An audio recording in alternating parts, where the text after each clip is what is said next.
Hello, everyone. Welcome. Hi, I'm Oliver. Hi, I'm Lily. This is Science in Easy English. Today's topic: what happens inside a black hole? We've all seen that picture, that fuzzy orange donut from the Event Horizon Telescope. Oh, yeah, it was everywhere a few years back. Absolutely historic stuff. Historic, for sure. But going through the research for today, I had this realization. That picture, it's just the wrapper. It's a very impressive wrapper, but yes, it's still just the silhouette. It tells us where the door is, but it stops right there. And I don't want to stop at the door. So the mission for this deep dive is to figure out what happens when you kick that door open. Because the sources we're looking at, from new simulation data to some really dense papers on the information paradox, they all suggest it's not just darkness inside. Oh, it's much, much stranger than that. We're talking about regions where space and time can actually swap roles. And things called singularities instead of points, and even the mathematical possibility of what anti-universe is. Exactly. And of course, spaghettification. We have to talk about that immediately. The name is just too good. But okay, before the pasta, let's set the scene. We're at the edge. The event horizon. The point of no return. That's the classic definition. It's where the escape velocity, the speed you'd need to get away, Becomes faster than the speed of light. and since nothing can go faster than light, you're trapped. I really liked the analogy one of the papers used. The river and the waterfall. Yeah, that one. Such a good way to visualize it. Imagine you're in a canoe and the river is flowing towards a giant waterfall. Far upstream, you can paddle against the current easily. No problem. But as you get closer, the water speeds up. The event horizon is that exact line where the current starts moving faster than your maximum paddling speed. So even if you're paddling your heart out, you're still being pulled backward. You're already going over the edge, even if you don't feel it yet. Okay, so I've crossed that line. I'm inside. Now the black hole chef gets to work. This process, spaghettification, it's not just getting squished, is it? No, it's way more precise and frankly a lot more gruesome. It's all about tidal forces. The same thing that causes ocean tides on Earth with the moon. Exactly the same principle, just dialed up to an insane degree. So let's say you fall on feet first. Your feet are just a little bit closer to the center than your head is. Right. But gravity gets incredibly strong, incredibly fast, over short distances. So the pull on your feet is, well, exponentially stronger than the pull on your head. So it's not crushing me, it's stretching me. It's stretching you vertically while at the same time squeezing you from the sides. You literally get extruded into a long, thin stream of atoms. Hence, spaghettification. Hence, spaghettification. But here's the part from the research that felt totally backward to me. If I want to survive this, even for a moment, I shouldn't pick a small black hole. Right. You should pick the biggest one you can find. A supermassive one. Why? Shouldn't the bigger monster kill me faster? It seems like it should, but it's all about the steepness of that gravity, the gradient. A small stellar mass black hole, maybe 20 times the sun's mass, is very compact. So the event horizon is really close to the center. And that means the difference in gravity between your head and your feet is enormous. You'd be ripped into pasta before you even cross the horizon. Dead before I even got in the door. Instantly. Right. But a supermassive black hole, like the one in the center of our galaxy, is billions of times heavier, but it's also huge. The event horizon is millions of kilometers from the center. So the gravitational curve is gentler. Much, much gentler. As you cross the horizon, the tidal force, the difference between your head and feet, is basically zero. You can float across while eating a sandwich and feel absolutely fine. That is just so deeply unsettling. You can cross the point of no return for the entire universe and not even notice. For a while, yeah. Yeah. You're doomed, of course. Yeah. You're still on a one-way trip to the center, but you have some time. Okay, so I've picked my supermassive black hole. I'm inside, still in one piece. Now, the center. I was always taught it's a singularity, an infinitely dense dot. That's the simple model. That's the Schwarzschild black hole. And the problem with that model Is that it assumes the black hole isn't spinning. But in the real universe, everything spins. Stars, planets, galaxies. and when a star collapses, that spin doesn't just go away. It speeds up a lot. Think of an ice skater pulling their arms in. Conservation of angular momentum. Exactly. So real black holes, which we call Kerr black holes, are spinning. And that spin changes everything about the inside. It creates that weird region I was reading about, the ergosphere. The ergosphere, yeah. It's an area just outside the event horizon where space-time itself is literally being dragged around by the rotation. It's called frame dragging. Like a A whirlpool. violent whirlpool. Space itself is moving so fast that you physically cannot stand still. Hmm. Even if your spaceship had engines that could go at the speed of light, you would be forced to spin with the black hole. That's incredible. But the really big change is what the spin does to the singularity, right? It's not a dot anymore. It can't be. That spinning creates a centrifugal force, an outward push. And that force prevents the singularity from collapsing to a single point.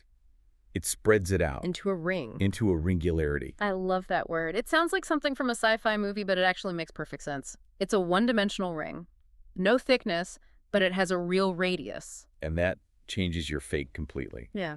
With a dot, it's in your future no matter where you go. You will hit it. But with a ring, You could miss it. you could fly right through the middle, like a hula hoop. And this is where the sources start to melt my brain. If I fly through that ring, where do I end up? The math says something about -r, negative distance. What is that? It's really hard to visualize because it's a purely mathematical space. But think of it this way.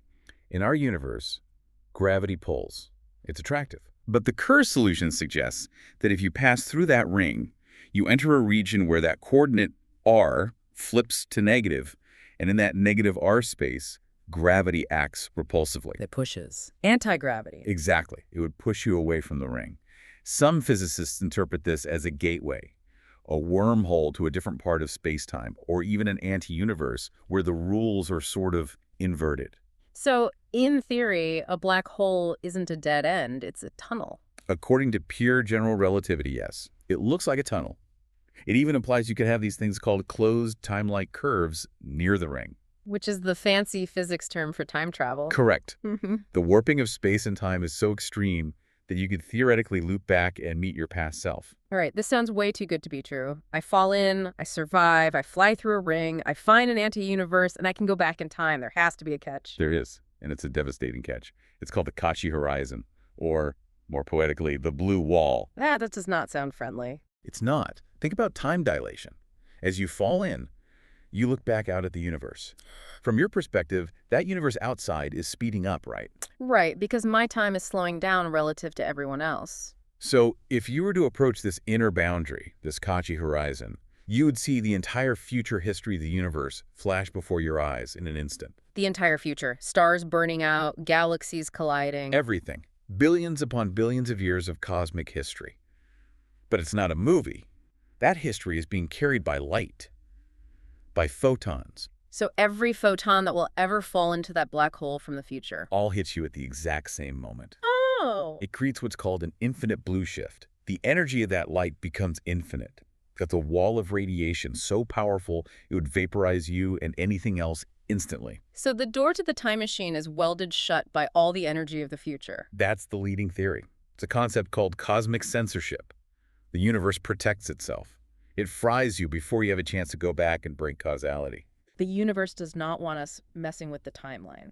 Okay? Sure. So even if we can't get through, this brings up that other huge problem, the information paradox. This is probably the biggest puzzle in modern physics. So what's the fundamental conflict? Well, it starts with Stephen Hawking.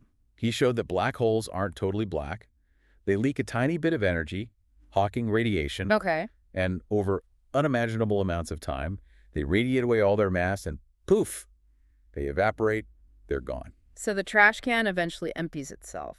Right, but here's the paradox. A core rule of quantum mechanics is that information can never be truly destroyed.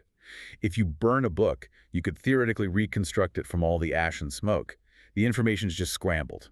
But if the black hole itself disappears completely? Then the information about everything that ever fell into it, the book, the astronaut, the star, is just deleted from the universe forever. And quantum mechanics says, nope, you can't do that.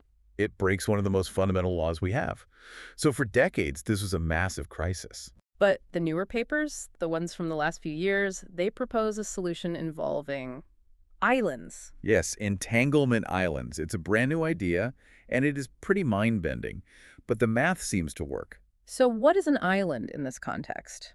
The calculations suggest that as a black hole gets older, parts of its interior, these islands of information, become quantum mechanically entangled with the radiation that's leaving. Entangled. So they're connected, even though one is inside and one is outside. They're deeply connected. It's almost like the radiation outside now owns that little pocket of the inside. The information isn't trapped in the center anymore. So it's like a backup copy being sent out. That's a great way to put it. The information gets encoded into the Hawking radiation. So when the black hole finally evaporates, the information isn't gone. It's just been released back into the universe in an incredibly scrambled form. The book isn't destroyed, it's just been shredded into the most complex confetti imaginable. Exactly. The paradox is solved. Information is conserved. It just means that our ideas of inside and outside are much fuzzier than we thought.